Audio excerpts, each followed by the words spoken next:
Praise the Lord. இயேசுவின் ரத்தம் ஜெயம். தினமும் இயேசு நிகழ்ச்சிக்கு உங்களை கர்த்தராகிய இயேசு கிறிஸ்துவின் நாமத்தில் வரவேற்கிறேன். செய்தியின் தலைப்பு, உங்கள் சித்தம் தேவ சித்தம். ஆதார வசனம் யோனா 1:14. தேவரீர் கர்த்தர், உமக்கு சித்தமாயிருக்கிறபடி செய்கிறீர். கிறிஸ்துவுக்குள் அன்பானவர்களே, மேற்கண்ட வசனத்தின் விளக்கத்தை சுருக்கமாக சொல்கிறேன். நினிவே பட்டணம் மிகவும் பொல்லாத பட்டணம், பொல்லாத காரியங்கள். ஆனால் அது ஆண்டவருடைய பட்டணம் எல்லாம் ஆண்டவரே தெரியாது. ஆனால் அதன் மீது ஆண்டவருக்கு ஒரு இரக்கம். யோனாவை அடைத்து, நீ போய் இந்த பட்டணத்தை அழிக்கப் போகிறேன் என்று சொல்லி அனுப்பினார். அப்படியாவது அவன் மனம் திரும்புவார்கள், நாம் அவனுக்கு இரக்கம் காட்டலாம் என்பதுதான் அவருடைய திட்டம், சித்தம். யோனா யோசித்தான், நாம் போய் சொல்லுவோம், உடனே அவங்க மனம் திரும்புவாங்க, இவர் இரக்கம் காட்டுவார், அப்போ நாம் சொல்லுவது என்ன ஆகிறது என்று சொல்லி கர்த்தர் இரக்கம் காட்ட விரும்புகிறார். இவனுக்கு இரக்கம் காட்ட மன்னிக்க அவருக்கு இடமில்லை. ஆகினால் தர்சீசுக்கு போகிறதுக்கு கப்பல் ரெடியாக இருந்தது. நினிவேக்கு போகிறதுக்கு பதிலாக அந்த கப்பலில் ஏறி போய் கொண்டிருந்தான். போகும் பொழுது ஆண்டவருடைய சித்தத்துக்கு எதிராக, ஆண்டவருடைய சித்தத்தை நிறைவேற்ற முடியாமல் இவன் அதை விலகி போகும் பொழுது கடல் கொந்தளிக்கிறது. அவ்வளவுதான், முடிஞ்சது அலங்கிற அளவுக்கு போகிறது. அப்பொழுது எல்லாரும் அவரவர்கள் தெய்வத்தை கூப்பிடு, இவன் தூக்கி கொண்டிருக்கிறான். எந்திரி, நீ யாரப்பா, நீ உன்னுடைய தெய்வத்தை கும்பிடு, என்ன ஆகுது இது என்று. உடனே அவனுக்கு புரிந்து விட்டது, என்னால் தான், என்னை தூக்கி சமுத்திரத்தில் போட்டுருங்க, அது அமைதியாயிரும் என்று சொன்னான். ஐயோ, அது எப்படி என்று கேட்கிறார்கள். அது அப்படித்தான் என்று மனசுக்குள்ளே வைத்து கொண்டு நீங்கள் செய்யுங்கள் என்கிறார். உடனே அவர்கள் ஆண்டவரை நோக்கி கூப்பிடுறார்கள், தேவரே கர்த்தர், உமக்கு சித்தமாக இருக்கிறபடி செய்கிறீர், இந்த இரத்தப்பழி எங்களுக்கு வேண்டாம் என்று சொல்லி தூக்கி போட்டு விட்டார். அதற்கப்புறம் நடந்ததெல்லாம் உங்களுக்கு தெரியும். யோனா தன்னை தூக்கி சமுத்திரத்தில் போட்டு விடும்படியும் போட்டவுடன் சமுத்திரம் அமர்ந்திருக்கும் என்று பின் தெரிந்து கொள்வீர்கள், என் நிமித்தமே இந்த கொந்தளிப்பு என்று சொன்னான். அப்படியே நடந்தது. இப்படியும் ஒரு தேவனா தன் மகனை சமுத்திரத்தில் போட சொல்வாரா? அவர்களுக்கு ஆச்சரியம். இப்படியும் கர்த்தர் சித்தம் இருக்குமா என்று. போட்டபின் கர்த்தர் என்ன செய்வார் என்பதை அவர்கள் அறியார்கள். கர்த்தரின் செயலின் முடிவை அவர்கள் அறியார்கள். சமுத்திரத்தில் யோனாவை தூக்கி போட்டால் இது யோனாவுடைய முடிவு என்று அவர்கள் நினைத்தார்கள். அங்குதான் யோனாவின் ஊழியம் திரும்பவும் ஆரம்பிக்கிறது என்பதை அவர்கள் அறியார்கள்.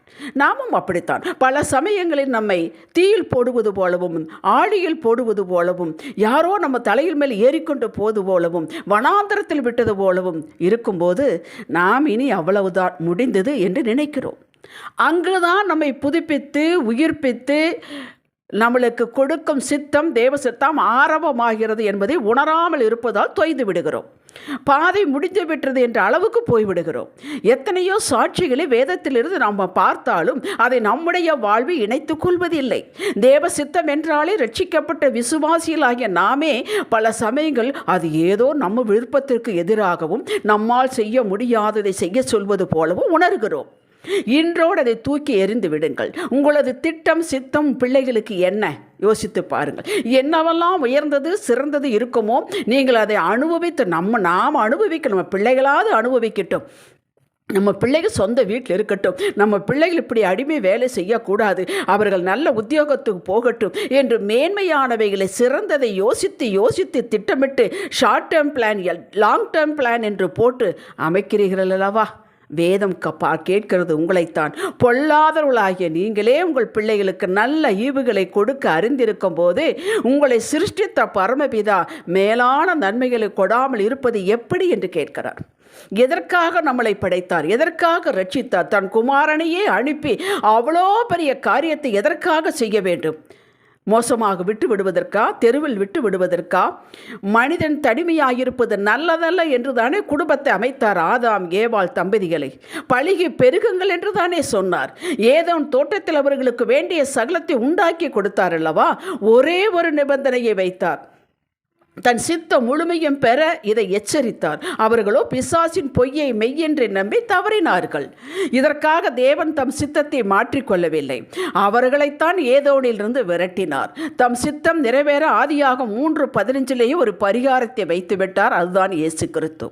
நாம் கர்த்தரோடு இணைந்து அவரது வழிகாட்டுதன்படி நடந்து கீழ்ப்படிந்து அவர் வைத்திருக்கிற சகலத்தை சம்பூரணமாக அனுபவிக்க வேண்டும். நித்திய ஜீவனையும் அடைய வேண்டும். இங்கேயும் முழுமையாக வாழ வேண்டும். பூமி அங்கேயும் அவரோடு வாழ வேண்டும் என்பதுதான் அவர் சித்தம். இது நன்றாக புரிந்து கொள்ளுங்கள். உங்களுக்கு குடும்பம் வேண்டும், குழந்தைகள் வேண்டும், நல்ல உத்தியோகம் வேண்டும், தரித்திரம் இருக்கக்கூடாது, வறட்சி இருக்கக்கூடாது, சுகமாக வாழணும், சம்பூரணமாக வாழணும். நீங்கள் லெட்டர்ஸ்ல எல்லாம் படித்து பாருங்கள். அதுதான் அவருடைய சித்தம். இதற்குத்தான் வாக்குகள் கொடுக்கிறார். பின் வாக்குகள் எதற்காக? நம்மை நேர்வழியாய் நடத்தி சகலத்தையும் பெற்று நீதியாய் வாழ்ந்து சாட்சியை விட்டு போக நம்மால் தனித்து இயங்க முடியாது. யோவான் 15:5. நம்மால் இதை சகலத்தை பெற்றுக்கொள்ள நமக்கு அறிவு கிடையாது என்பதற்காக பிதாவின் சித்தம் அறிந்த புரிந்த தேற்றரவாளனாகிய தம் ஆவியின் பரிசுத்த ஆவியான நமக்குள் நிரப்பினார். நம்மளுக்கு உதவி செய்வதற்கு, வழிகாட்டுவதற்கு, ஆலோசனை சொல்வதற்கு. அப்படி ஒருத்தர் தெய்வமே வந்து நமக்குள் குடியிருக்கிறார். நீ இந்த வாக்கு எடுத்து வாசி, இதை அறிக்கை செய், இன்று ஜெபம் பண்ணு, இந்த இடத்துக்கு போகாதே. அது அவரவர்களுக்குத்தான் தெரியும். உள்ளே பேசிக்கொண்டே இருக்கிறார். நீங்கள் அவர்களோடு ஆவியானவரோடு தொடர்பில் இருந்தால். ஆனால் நாமோ தேவ சித்தம் அறிந்தாலும் நம்முடைய மாமிச இச்சைக்கு அதிக மதிப்பு கொடுத்து விடுகிறோம். கண்ணுக்கு பச்சையாக தெரிகிறது என்று தானே லோத்து போனான். தேவ சித்தத்தை கேட்டானா? அங்கே போய் நஷ்டம் அடைந்தானே. வழிவிலகி போகிறோம், நஷ்டம் அடைகிறோம். ஆபிரகாமுக்கு ஒரு மனிதன் அழைத்து கொண்டு வந்தார். ஒரு மனிதனை, ஒரு தேசத்தை உருவாக்க வேண்டும், அங்கே ஒரு நியமத்தை கொடுக்க வேண்டும், ஒரு பக்தியுள்ள பரிசுத்தமுள்ள ஒரு தேசத்தை உருவாக்க வேண்டும், அது தம்முடைய ஜனமாக மாற்ற வேண்டும். இதை பார்த்து உலகம் திருந்த வேண்டும் என்பதற்காகத்தானே ஆபிரகாம் அழைத்து வந்து வாக்கு கொடுத்தார். உன் கற்ப பிறப்பு கிடைக்கும் என்று சொல்லி நாள் ஆன உடனே, லேட் ஆகுது என்று சொன்ன உடனே சாராயினுடைய பேச்சை கேட்டு இஸ்மவேலை பெற்றெடுத்தார். தேவ சித்தம் அல்ல, அது மாமிசத்தின் இச்சை. அதற்காக ஆண்டவர் இதெல்லாம் முடிந்து விட்டது, வேற யாரையாவது பார்க்கலாம் என்று போனாரா? இல்லையே. அந்த இஸ்மவேலை அனுப்பிவிட்டார். தேவ சித்தத்துக்கு மாறுபட்டு நடந்தால் நாம் நஷ்டம் அடைவோம், மன சஞ்சலம் வரும். பின் ஈசாக்கை கொடுத்தார். அவர் திட்டம் நிறைவேறிற்று. இயேசு கிறிஸ்து வரை நிறைவேறிற்று, இன்று நிறைவேறிட்டு கொண்டுதான் இருக்கிறது. 1 ராஜாக்கள் 19ஆம் அதிகாரத்தில் எலியா எசபேலுக்கு பயந்து கொண்டு நான் சாகிறேன் என்று போய் சூரச்செடியில் படுத்தான். அதுதான் அவனுடைய திட்டம், அவனுடைய சித்தம். விட்டுவிட்டாரா? அவனை குறித்த திட்டம் சித்தம் வைத்திருக்கிறார். 2 ராஜாக்களை அபிஷேகம் பண்ண வேண்டும், அவனுடைய ஸ்தானத்தில் எலிசாவை அபிஷேகம் பண்ண வேண்டும். தேடி போனார், சாப்பாடு கொடுத்தார், எழும்ப வைத்தார், ஓட வைத்தார். சொன்னார் 3 காரியங்கள் இருக்கிறது என்று. அவனை செய்ய வைத்தார். பின் அவன் நினைத்தபடி அவனாக சாகவில்லை, எடுத்துக்கொண்டார், சுழல்காட்டிலே எடுத்துக்கொண்டார். தேவ சித்தம் நிறைவேறிற்று. தேவ சித்தம் நிறைவேறும் வரை நம்ம மேல் இரக்கம் கொண்ட தேவன் நம்மளை வணைவார், நம்மளை திருப்புவார். நம்ம ஒரே அடியாக அதற்கு எதிர்த்து நின்றோமென விட்டு விடுவார், சித்தத்தை விடமாட்டார். ஹல்லேலூயா. அப்படித்தான் எந்த வகையிலும் தேவன் தன் சித்தத்தை, திட்டத்தை கைவிடுகிறதில்லை, நிறைவேற்றியே தீருவார். நாம் அவரோடு இணைந்திருந்தால் போதும். அவர் மத்தியில் இருந்தாலும், அவர் போட்டிலே இருந்தாலும் புயல் வரத்தான் செய்யும். அவர் சித்தத்தின்படி நடந்தாலும், கீழ்ப்படி நடந்தாலும் வரத்தான் செய்யும் எதிர்ப்பு. அதை அவர் பார்த்து கொள்வார், அது அவர் பார்த்து கொள்வார். எப்படி யோசேப்புக்கு அவர் ஒவ்வொரு இடத்திலும் கொன்றுவிட வேண்டும் என்று நினைத்தார்கள், குழியில் போட வைத்தார், குழிக்குள்ளே எல்லை எடுத்து விற்க வைத்தார், ஜெயிலுக்கு கொண்டு வந்தார், தேவ சித்தத்தை நிறைவேற்றினார். அப்படித்தான் தடைகளை அவர் பார்த்து கொள்வார். நாமவே ஒரு முடிவு எடுத்து தேவ சித்தம் அறிந்திருந்து வேறு வழியில் போனால் நஷ்டம்தான் வரும். அதற்குத்தான் யோவான் 16:33 சொன்னார், உலகத்தில் உபத்திரவங்களுக்கு உண்டு, ஆனாலும் திடம் கொள்ளுங்கள், நான் உலகத்தை ஜெயித்தேன் என்றார். அவர் ஜெயித்த நமக்கு என்ன? அவர் நம்மோடு இருக்கிறாரா? அந்த வசனத்துக்கு என்ன மகிமை என்றால், அவர் உங்களோடு இருக்கிறாரா? கர்த்தர் உங்கள் வீட்டில் இருக்கிறாரா? நீங்கள் அவரோடு இருக்கிறீர்களா? அது உங்களுக்குத்தான் தெரியும். அப்படி என்றால் நம்முடைய விருப்பம், ஆசை இருக்கக்கூடாதா, சொல்லக்கூடாதா, கேட்கக்கூடாதா? யார் சொன்னது?